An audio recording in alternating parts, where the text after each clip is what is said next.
Sim. Isso que eu quero colocar de vocês. Não, depois não vamos falar do filme, calma. Vamos pegar essa pauta que você está falando. Perfeito. Você acha, eu acho, por exemplo, que se você pegar negócio de, vamos pegar o quê? O quê? Liberdade sexual, GLBT, o cara. Isso é uma pauta de 50 anos atrás. Isso eu acho que já está resolvido. Já deu. Você acha que essas pautas estão acabando e aí o cara não tem mais pauta? Não, veja bem. Não rende mais o bloco. O bloco não rende mais.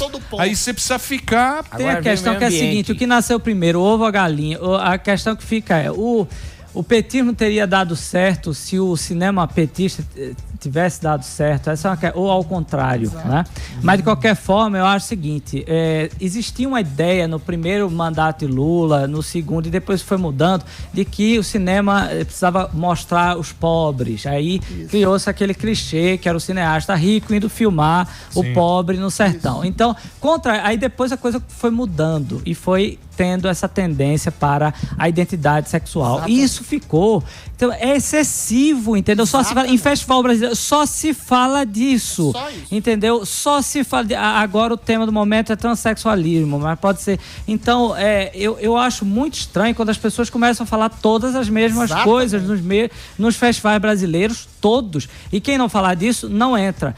Então, o que é que acontece? Isso foi ficando insuportável, foi havendo uma separação entre a classe artística e a população brasileira em geral. Porque se você for ver, até no cinema novo, que já existia uma separação, porque era mais intelectualizado, o cinema dialogava mais com as pessoas. E agora o cinema brasileiro está completamente isolado e as pessoas não aguentam mais. Aí ficam acusando essa coisa aí do Wagner Moura dizer que foi censurado. Ele simplesmente não entregou os documentos para a Ancine, que tinha que entregar. É uma burocracia que foram eles mesmos, os petistas, que inventaram. E aí fica dizendo mas que saiu esse filme? Já saiu o filme? Não, ainda a não. Sua pergunta, Emílio, é muito boa nesse sentido. Todos esses temas de LGBT, de movimentos identitários, de feminismo, de movimento negro, é legal, é bacana. Ninguém nega que esses grupos tenham sido segregados e discriminados em algum momento da história, e foram. Todo mundo sabe. Qualquer pessoa sensível percebe. O problema é quando essas pautas se tornam não só excessivas, arma política, como incisivas no sentido de promover um tipo de ódio entre as pessoas. Mas não é ódio, peraí. Não, você tá com ódio. Calma, deixa eu só terminar. Mas não tem ódio. Você que tá com ódio no seu coração. Calma que existe uma incitação Aqui não tem ódio. Quando você promove... Está no morning show. Quando você sai do ponto em que essas pautas de defesa dessas minorias se transformam em ressentimento, aí esse ressentimento se transforma naquilo que o Olavo chama de marxismo cultural. Ou seja, você criar divisões entre as pessoas. Se você é macho, adulto, branco, você já nasce opressor. Então, quando você faz qualquer tipo de referência ao humor negro, por exemplo, você tem medo de macumba, você é intolerante religioso, você é racista, você é nazista, você é fascista. Ou seja, essas pautas identitárias, deixa eu só completar. Essas pautas identitárias se transformaram, isso é importante falar. Essas pautas identitárias se transformaram naquilo que o Antônio chama de fascismo identitário. São pautas justas, mas que se transformam em justiceiras. Vou dar um exemplo. Sem querer falar, que você quer falar bonito. Aqui ninguém fala bonito. Aqui a gente fala normal. Por exemplo, render o bloco. O que é render o bloco? Render o bloco é render o bloco. É você falar alguma coisa, o cara comenta, tal, e não sei o quê. Render o bloco. Então vamos pegar a rendição de bloco que a gente tava falando. Por exemplo, esse negócio de índio. Índio no carnaval. Porra, índio eu via no Village People, porra. Tinha o Village People, tinha o índio, não sei o quê. Aí tem o cara que fez, eu li no UOL ontem.